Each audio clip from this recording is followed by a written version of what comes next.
మెక్సికోలో భారీ భూకంపం సంభవించింది. 7.4 తీవ్రతతో భూమి కంపించింది.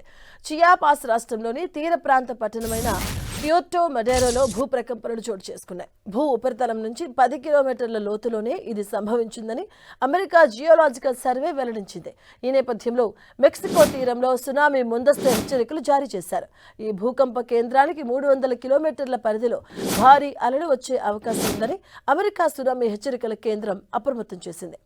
మెక్సికో దక్షిణ సరిహద్దులోని కీలక నగరమైన టపాచులాలోని తొలుత స్వల్పంగా ప్రారంభమైన ప్రకంపనలు కొద్దిసేపటికే తీవ్ర రూపం దాల్చాయి.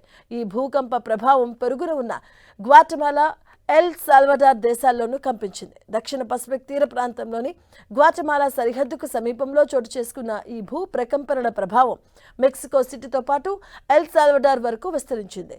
భూకంపం దాటికి కొన్ని భవనాలు ఊగిపోయాయి. ఇక గ్వాటమాలా సిటీలో భవనాలు కంపించడంతో ప్రజలు వీధుల్లోకి పరుగులు తీశారు.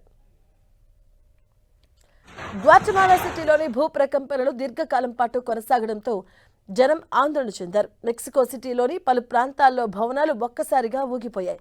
అయితే భూకంపం సంభవించిన ప్రారంభ క్షణాల్లో దాని తీవ్రత నిర్దేశిత పరిమితిని మించకపోవడం వల్ల ఎర్త్క్వేక్ అలర్ట్ సిస్టమ్ మోగలేదని ప్రభుత్వం స్పష్టం చేసింది. మెక్సికోలో భూకంపం తీవ్రతను మనం చూస్తున్నాం. 7.4గా నమోదైంది తీవ్రత. గ్వాటమాలా అలాగే ఎల్ సాల్వడార్లోని ప్రకంపనలు అయితే సంభవించడం జరిగింది. చాలా మంది భయంతో ప్రాణభయంతో పరుగులు తీశారు. భవనాలు కూడా ఊగిపోయినటువంటి సిచ్యువేషన్స్ కూడా మనం విజువల్స్లో చూడొచ్చు. భయంతో జనమైతే బయట రోడ్లపైన పరుగులు తీస్తున్నటువంటి దృశ్యాలు మనం చూస్తూ ఉన్నాం. ప్రాణభయంతో రోడ్లపైన పరుగులు తీస్తున్నారు. మెక్సికోలో భారీ భూకంపం అయితే ఏర్పడడం జరిగింది. దీని తీవ్రత 7.4గా అయితే రిక్టర్ స్కేల్ పై నమోదైనట్టుగా తెలుపుతున్నారు.